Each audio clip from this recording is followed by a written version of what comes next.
13절에서 17절 말씀입니다. 예수께서 다시 바닷가에 나가심에 큰 무리가 나왔거늘 예수께서 그들을 가르치시니라.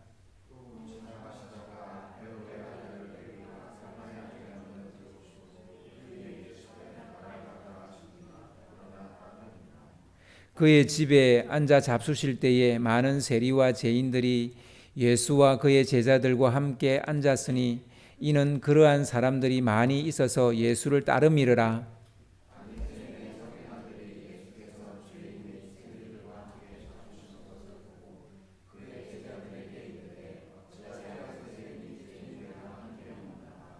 예수께서 들으시고 그들에게 이르시되 건강한 자에게는 의사가 쓸데없고 병든 자에게라야 쓸데있느니라. 나는 의인을 부르러 온 것이 아니요 죄인을 부르러 왔노라 하시니라.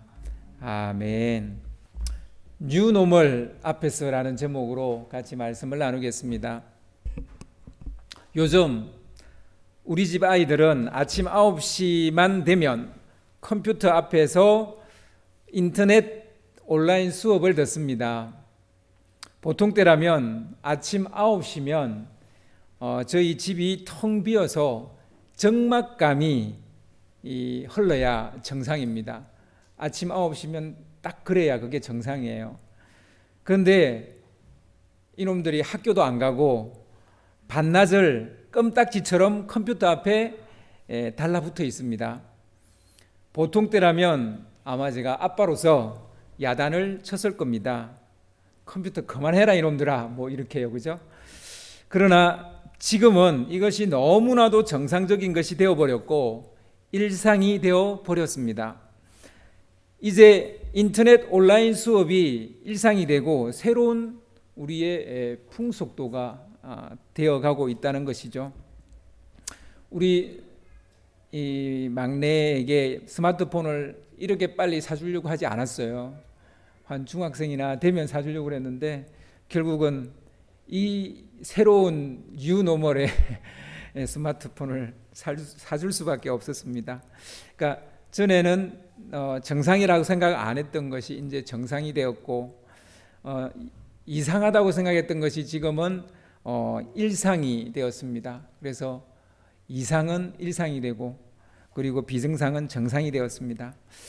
바로 코로나 팬데믹이 불러온 뉴노멀입니다. 뉴노멀은 새로운 정상, 새로운 기준, 새로운 일상, 새로운 원칙, 새로운 풍속도 이런 말로 우리가 이해할 수 있을 겁니다. 이제 어딜 가도 마스크를 쓰고 다니는 것은 기본이고 약간의 항상 걷든 앉든 거리를 두고 앉는 것도 이제는 기본 에티켓이 됐습니다.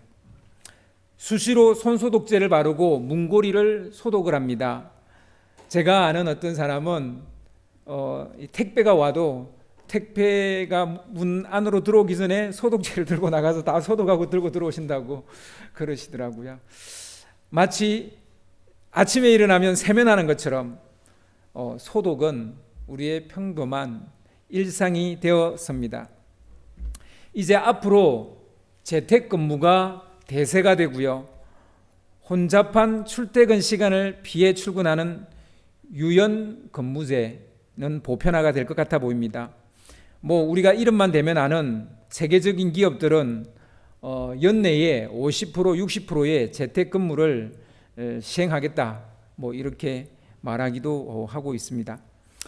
언젠가는 이런 날이 오리라고 생각은 했지만 이렇게 빨리 일상 속으로 들어올 줄은 우리도 아무도 몰랐죠. 병원은 이제 원격 진료가 아니라 원격 진료를 코앞에 두고 있어서 의사들이 지금 심각한 고민에 빠져 있습니다. 그리고 항공기는 좌석 배치를 새로 할 판입니다. 기본 좌석 배치가 어떻죠? 3, 4, 3 혹은 좀 작은 거는 2, 4, 2 이런 식의 그 배치를 하고 있습니다. 근데 이제는 하나 이런 배치를 이런 좌석 거리두기를 비행기가 지금 해야 된다고, 그리고 이것을 이미 시행하는 비행사들이 많아지고 있습니다. 이렇게 되면 앞으로의 탑승객, 그러니까 승객은 3분의 1로 줄어듭니다. 뭐 한 400명 타던 그런 비행기는 이제 뭐 한 100명에서 150명밖에 탈 수 없는 그런 비행기가 되죠. 이 말이 무슨 말이냐면 이제 비행기 티켓 값이 올라간다는 얘기가 돼요. 비용이 올라간다는 얘기가 됩니다. 그래서 이 비용을 또 그렇다고 막무가내 올릴 수는 없으니까 이제 저가 비행기처럼 장거리 비행도 식사를 하지 않는, 기내식을 하지 않는 쪽으로 방향을 틀고 있다고 합니다. 그래서 그 13시간 뭐 이렇게 이제 비행기 타시는 분들은 자기가 먹을 걸 조금 뭐 준비해 가야 되는 뭐 이런 상황이 될지도 모르겠어요. 아무튼 이런 것이 이제 우리에게 일상으로 다가오게 될 것입니다.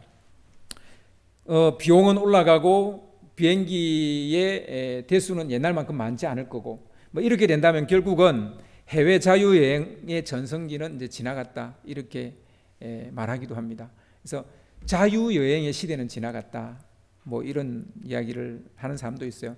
그래서 요즘 뜨는 게 뭐냐면 VR로 뭐 증강현실로 세계의 좋은 자연 환경과 여행 그 노선을 찍어서 증강현실로 이렇게 볼 수 있는, 이제 이게 뜨고 있다, 이렇게 말하기도 하더라고요. 그러니까 이런 새로운 풍속도이고 새로운 일상이 되어가고 있습니다.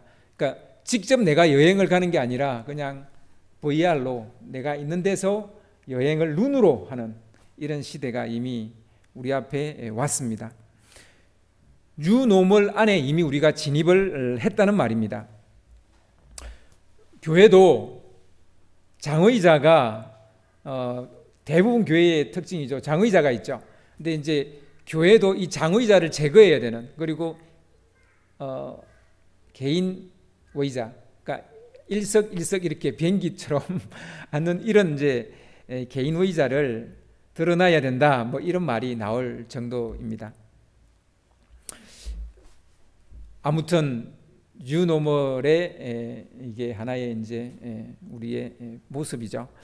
예수님 당시 유대인들에게 노멀, 그러니까 뉴노멀 말고 노멀은 그들에게 정상, 그들에게 원칙, 그들에게 기준, 그들에게 표준은 뭐였냐면 죄인들과 세리들을 멀리하고 거리를 두는 겁니다.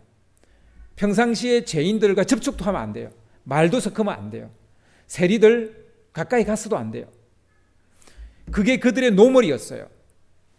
보통 이 잘 바뀌지 않는 사고방식을 두고 우리는 마인드셋 이렇게 이야기를 하죠. 마인드셋. 이 바리새인들은 이 마인드셋의 전형입니다. 뼛속까지 이런 노멀에 물들어 있었던 사람들입니다. 이런 사람들이 뉴노멀을 보거나 접하면 보통 알레르기 반응을 보입니다. 그들은 예수가 죄인들과 그리고 세리들과 어울리고 같이 식사하는 것을 보고 기겁을 하는 거예요. 가브나움에서 세리 일을 하고 있던 레이를 제자로 부르는 것을 보고 충격을 받습니다. 어떻게 세리를 제자로 받을 수 있는가? 부를 수 있는가? 우리는 그냥 성경을 읽으니까 그런가 보다라지만 그 시대적 상황에서 볼 때는 이것은 충격이에요. 이거는 생각지도 못했던 일입니다. 있을 수 없는 일입니다. 갈릴리 어부를 제자로 부르는 것은 그나마 봐줄만 합니다. 뭐 갈릴리 어부들이 비천하고 무식쟁이들이었지만 적어도 동족의 피를 빨아먹는 세금 징수원은 아니었죠.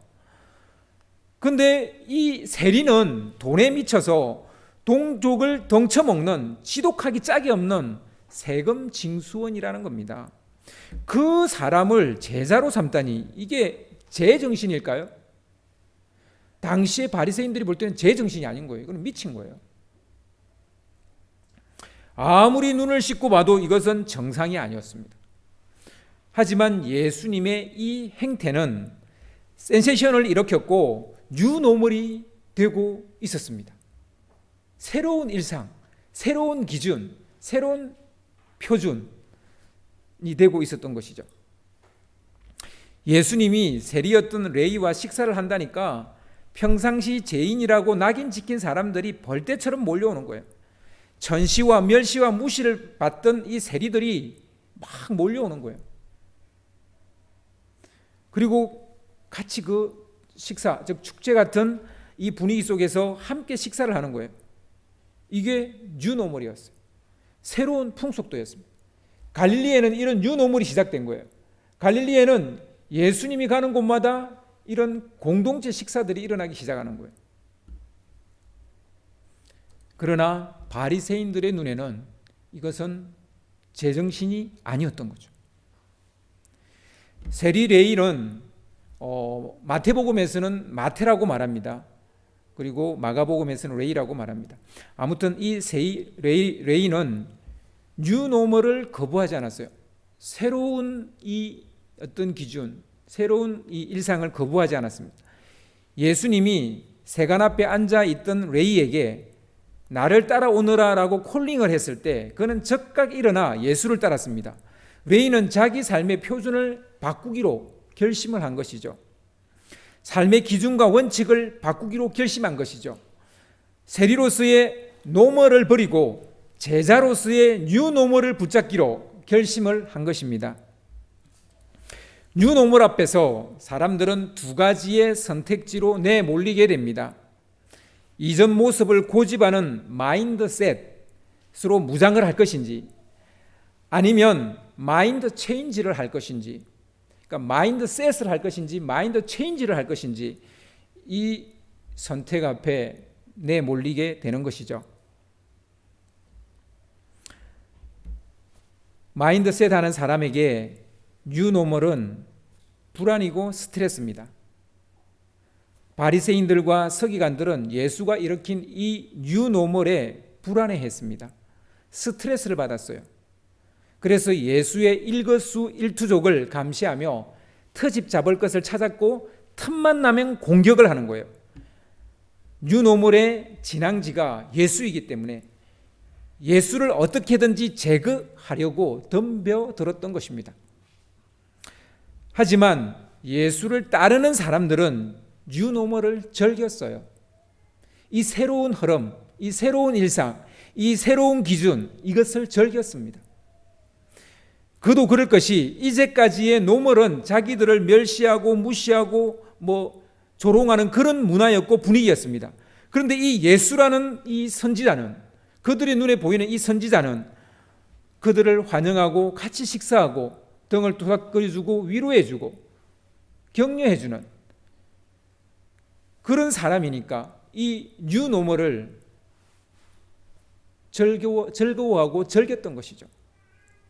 우리는 뉴노멀 앞에서 뉴노멀을 즐기는 사람들과 알레르기 반응을 보이며 불안해하는 사람으로 나누어진다는 것을 오늘 말씀을 통해서 볼 수가 있습니다.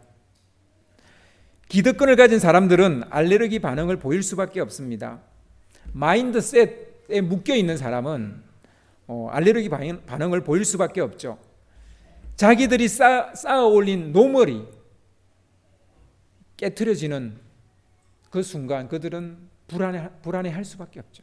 자기들이 쌓아 올린 이 기준, 이 원칙, 이 구조, 이 사회적 틀, 이게 무너질 때 그들은 불안을 느낄 수밖에 없죠. 당연히 뉴노멀을 좋아할 리가 없는 것입니다. 코로나 팬데믹 앞에서 우리는 싫으나 좋으나 뉴노멀을 맞이하게 되었습니다. 이건 내가 일으킨 것도 아니고 어떤 사람이 일으킨 것도 아니에요. 그냥 이 코로나 바이러스가 이 세상을 그렇게 만들어 버렸어요. 이 뉴노멀 앞에서 알레르기 반응을 보이며 불안해할 것인지, 아니면 위기를 기회다라고 생각을 하고 뉴노멀을 즐길 것인지, 선택은 우리의 몫입니다. 뉴노멀 앞에서 우리는 우리 자신을 진단하고 점검할 수 있게 되었습니다. 뉴노멀이 불안하고 스트레스가 된다면 우리는 마인드셋이 된 사람이에요. 그러니까 나의 사고방식을 바꿀 마음이 별로 없는 사람이에요. 나의 기본적인 삶의 일상과 기준을 바꿀 마음이 없는 사람이에요. 흔히 이런 사람을 우리는 보수주의자다 이렇게 말하죠. 변화를 싫어하는 사람들이죠. 그런데 역사가 이야기하는 것은 이런 사람들은 도태될 수밖에 없다, 이렇게 말합니다. 보수주의자가 나쁘다는 얘기가 아니에요. 보수가 나쁘다는 얘기가 아닙니다. 그럴 가능성이 농후하다는 얘기죠. 그러나 뉴노멀을 환영하고 즐기고 있다면 그 사람은 마인드 체인지를 하는 사람입니다. 우리는 이런 사람들을 진보주의자다라고 말하고 진보다라고 말합니다. 저는 정치로서 보수와 진보를 이야기하는 게 아닙니다. 오해하지 마시기 바랍니다. 사실 우리나라의 보수는 보수가 아니에요. 우리나라의 진보는 진보가 아니에요. 다 특히 그 외국 사람들은 우리나라의 진보든 보수든 다 그냥 그 약간 중간으로 보고 있어요. 중간으로. 진짜 진보는 진보가 아니고 보수는 보수가 아니다, 이렇게 보고 있습니다. 그래서 뭐 하여튼 정치적으로 제가 이야기하는 건 아니니까 오해하지 마시기 바랍니다. 그냥 삶의 방식, 삶의 태도를 두고 제가 지금 보수와 진보를 이야기하는 것입니다. 따라서 이 뉴노멀의 첫 번째 키워드는 불안입니다. 뉴노멀의 첫 번째 키워드, 우리가 뉴노멀을 이야기하면서 반드시 한 번은 짚고 넘어가야 될 것, 그것은 불안입니다. 뉴노멀 앞에서 불안한가 아니면 흥분하고 있는가, 그게 여러분이 어떤 사람인지를 말해줄 겁니다. 저는 개인적으로 약간 흥분하고 있습니다. 코로나 바이러스라는 전염병이 뉴노멀을 일으킨 것이라 사회적 거리두기가 지금 지속되고 있습니다. 이게 또 산발적으로 일어나서 뭐 언제 이게 풀리나 하고 약간 우리가 좀 힘들어하기도 하고 있습니다. 그로 인해 교회 공동체 예배가 어려워지고 있고 믿음의 교제가 움츠러들고 있습니다.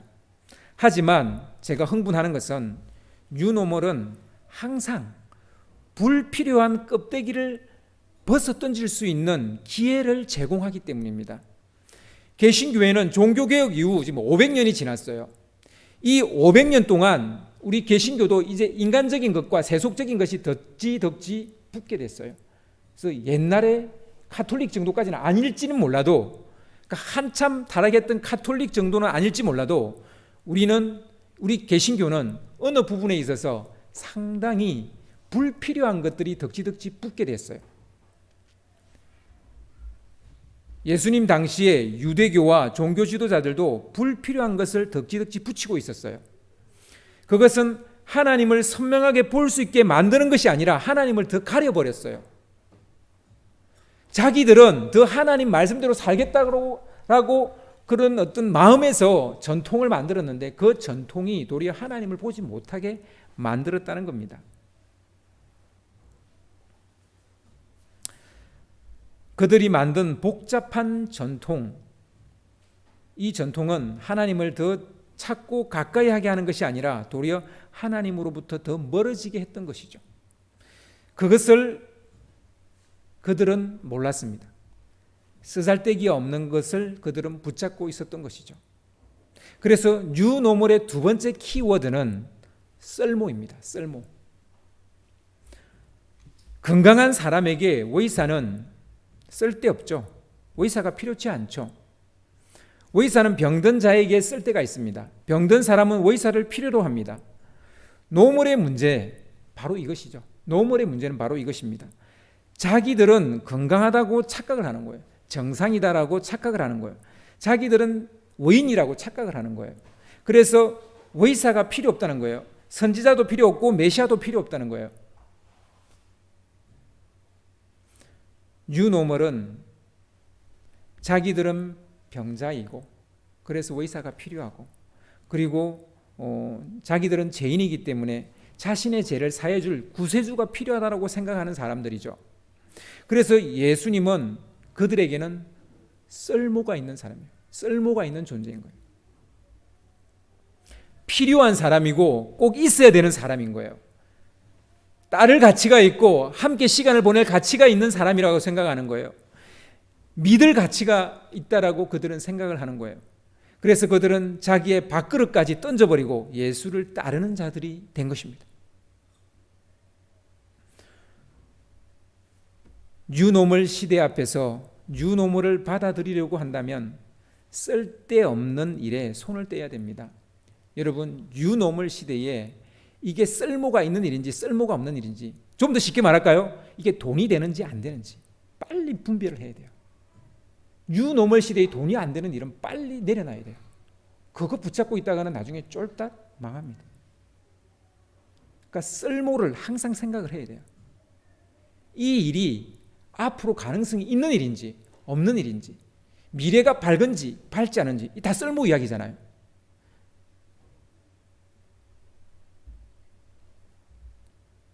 쓸데 있는 것을 붙잡아야 됩니다.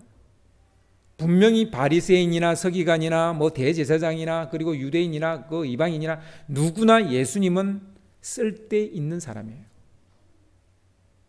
누구나 예수는 다 필요한 사람이에요. 다 필요합니다. 예수가 필요치 않은 사람은 단 한 사람도 없습니다. 그러나 바리새인들과 서기관들은 예수가 필요하지 않다라고 생각을 하는 거죠. 자기들은 노멀이 좋은 거예요. 구세주가 필요 없는 거예요.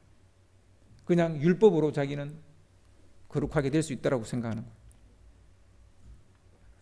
그래서 뉴노멀은 어떤 사람에게는 위기이고 재앙일 수 있으나 어떤 사람에게는 축복일 수 있고 기회일 수 있습니다. 뉴노멀 자체가 문제다 아니다 이렇게 볼 것이 아니라 이것은 누구에게는 기회가 되고 축복이 되고 누구에게는 재앙이 되고 고통이 될 수 있다는 거예요. 그래서 그 선택에 우리는 서 있는 것이죠. 지금 우리가 맞이하는 뉴노멀은 접촉을 피하는 사회입니다. 대면을 피하는 시대라는 말입니다. 우리가 맞이할 새로운 일상은 비대면, 비접촉 사회라는 거예요. 언컨택트 혹은 언택트 시대라는 말입니다. 모든 것이 멈춘 것 같고 모두 망한 것처럼 보입니다. 노멀의 시각을 가지고 놓고 보면. 그러나 뉴노멀의 시각을 가지면 아니요, 새로운 기회의 시간이에요. 새로운 아메리칸 드림이 될 수도 있어요.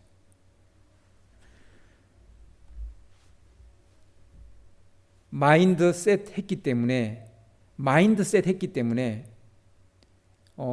이런 뉴노멀이 불안한 거예요. 두려운 거예요. 마인드 체인지를 하면 새로운 블루 오션들이 보이게 될 것입니다. 앞으로 대박과 쪽박은 언컨택트 사회를 정확하게 꿰뚫어 보느냐 보지 못하느냐에서 갈리게 될 겁니다. 언택트를 이해하고 미래를 준비하는 사람은 대박을 칠 것입니다.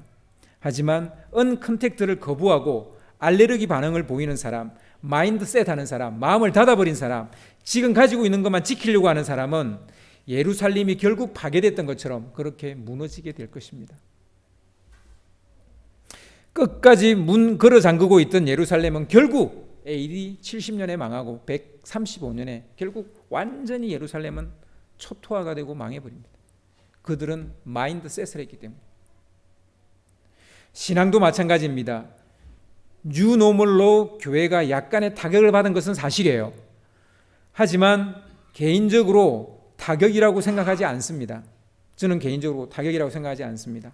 교회는 뉴노멀을 통해서 더욱 정금같이 되어서 나올 것입니다. 더 정결하게 될 것이고 순결하게 되어지는 하나님의 역사를 경험하는 시간들이 될 것이라고 저는 믿습니다. 진정으로 이 시기를 통해서 정말 하나님을 필요로 하는 사람과 하나님을 필요로 하지 않는 사람이 구별이 될 것입니다. 정말 의사를 필요로 하는 사람과 필요를 하지 않는 사람이 나누어지게 될 것입니다. 교회는 훨씬 더 교회다워질 것이고 순전한 나드의 향같이 되어질 것입니다. 마태복음 9장 13절을 보면 뉴노멀이 어떤 결과를 초래하는지에 대한 이야기를 하고 있습니다. 우리 다 같이 마태복음 9장 13절을 한번 읽어보겠습니다. 같이 읽겠습니다. 시작. 너희는 가서 내가 긍휼을 원하고 제사를 원하지 아니하노라 하신 뜻이 무엇인지 배우라. 나는 의인을 부르러 온 것이 아니요 죄인을 부르러 왔노라 하시니라. 빌 클린턴 전 대통령, 미국 전 대통령이 재선에 도전하는 아버지 부시 대통령과 이제 붙었죠. 근데 이 빌 클린턴이 이 아버지 부시를 이길 수 있었던 그 대선에서 이길 수 있었던 것은 유명한 말 한마디 때문이다라는 걸 우리가 잘 알고 있습니다. 바보야, 문제는 경제야, 이 말이죠. 이 말이 이 클린턴을 이기게 했습니다. 사실 아버지 부시가 그렇게 정치를 못한 게 아니에요. 이라크 전쟁을 치루었고 이라크 전쟁도 뭐 이렇든 저렇든 이겼어요. 근데 당시 미국 대통령이었던 이 부시가 이라크 전쟁을 일으켰고 이겼음에도 불구하고 재선에 실패했어요. 왜요? 경제가 곤두박질 쳤기 때문에. 이 상황을 빌 클린턴이 딱 한마디로 딱 이야기한 거예요. 바보야, 문제는 경제야.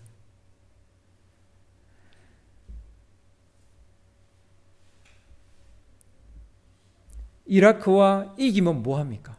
자국민들이 지금 먹고 살기가 힘든데, 전쟁에 이기면 뭐합니까? 자국민들이 먹고 살기가 어려운데.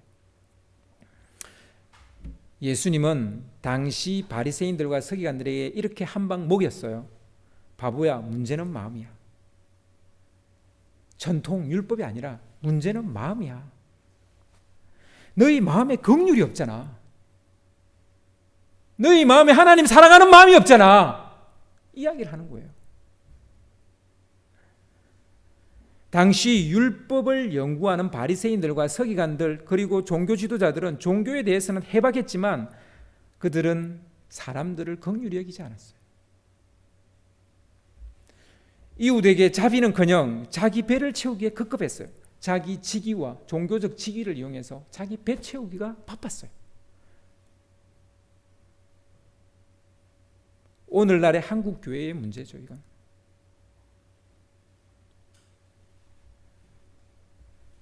대신 그들은 제사 지내는 일에만 열을 올리는 거예요.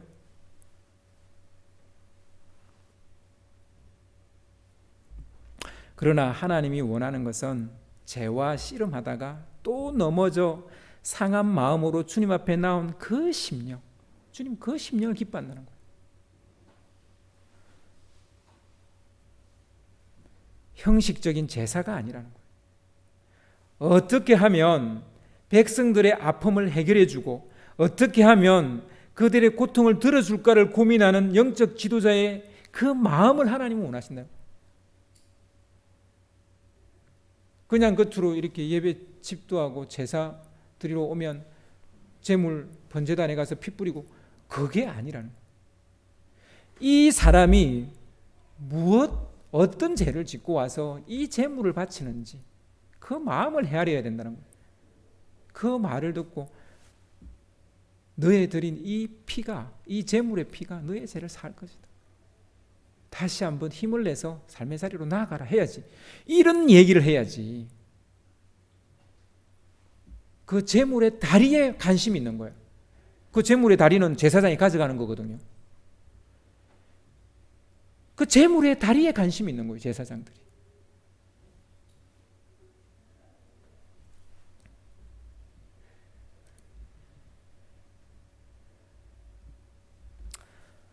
형식적인 예배가 아니라 상한 마음을 원하시는 거예요. 긍휼히 여기는 마음을 원하시는 거예요. 불쌍히 여기는 마음을 하나님 원하시는 거예요. 그러나 유대인들은 너나 나나 할 것 없이 종교의식에만 매달리는 거예요. 그래서 예수님은 그들에게 일침을 가한 겁니다. 제발 하나님이 진정으로 원하는 것이 무엇인지를 배우라는 거예요. 너희들이 만든 노멀이 아니라 하나님이 만든 노멀, 하나님이 원하는 거, 정말 하나님이 정상이라고 말하는 거, 하나님이 기준이라고 말하는 거, 하나님이 원칙이라고 말하는 거, 그거를 배우라는 거예요. 그래서 뉴노멀 시대의 세 번째 키워드는 본질입니다. 본질.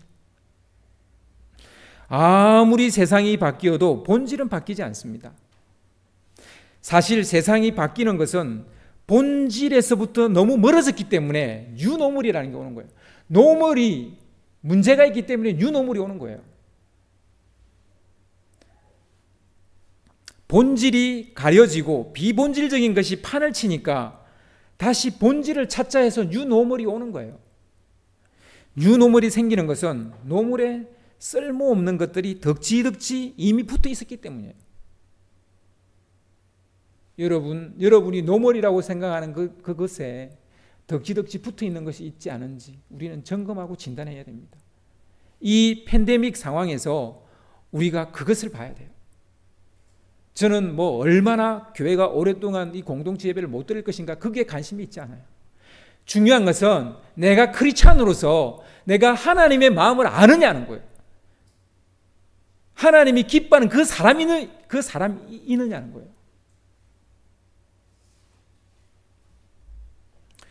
뉴노멀 앞에서 불안합니까? 불안하지 않다면 거짓말일 것입니다. 그러나 불안을 흥분으로 바꿀 수 있습니다.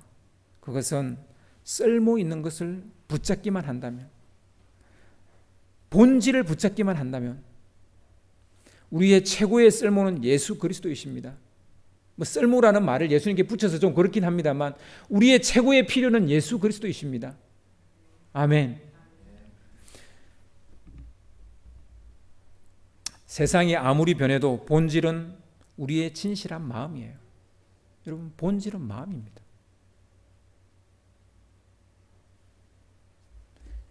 인터스텔라라는 영화를 보셨나요?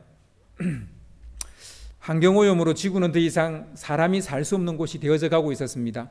그래서 인류가 살 수 있는 새로운 행성을 찾아가는 프로젝트를 다루고 있는 영화예요. 그러나 이 영화는 새로운 행성을 찾는 이야기라고 볼 수가 없어요. 물론 내용은 그렇습니다. 내용은 그런데요. 이 영화는 사실은 마음이 통할 때 그곳에 길이 있다라는 걸 이야기하고 있어요. 마음이 통할 때 그곳에 길이 있다. 살 길이 있다는 거예요. 그곳에 살 길이 있다. 저는 이 시대 우리도 마찬가지라고 봐요.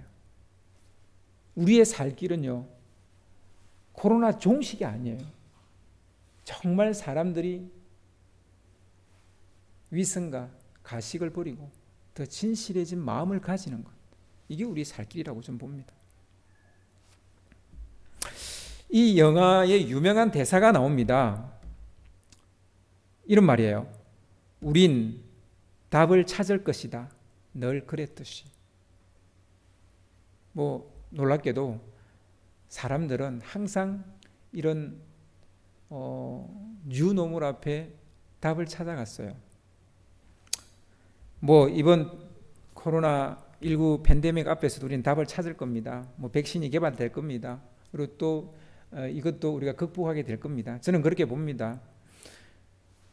인류는 해결책을 항상 찾았고 항상 답을 얻었습니다. 그런데요, 사실은 답을 이미 우리가 가지고 있었어요. 그런데 답을 너무 늦게 찾는다는 거예요. 이게 우리 문제예요. 이미 답은 우리 안에 있어요. 왜요? 답은 마음에 있기 때문이에요. 답은 마음에 있기 때문입니다. 뉴노멀 앞에서 불안한 마음이 드는 것은 어쩔 수 없습니다. 하지만 우리는 답을 찾을 것입니다. 아니, 이미 답을 가지고 있습니다. 그것은 예수 그리스도와 우리의 마음이에요. 이게 답입니다. 이것이야말로 진짜 뉴노멀이라고 저는 생각합니다. 그래서 이 뉴노멀이 우리에게는 사실은 두려운 것이 아니라 반가운 것이죠. 이것을 통해서 나는 더욱더 진정한 예수님을 더 가까이 할 수 있고, 내 마음은 조금 더 정결해지게 될 것이기 때문에, 내 마음은 조금 더 하나님과 가까워질 것이기 때문에, 정말 이런 눈에 보이는 예배가 없는 상황 속에서 하나님과 내 사이가 얼마나 진실한가가 보여지게 될 것이기 때문에 우리는 이 뉴노멀이 불안하고 두렵지만은 않습니다. 도리어 나를 찾아가는 정말 귀중한 시간이 될 것이라고 봅니다. 여러분, 그런 뉴노멀이 되시기를 주님의 이름으로 축원합니다.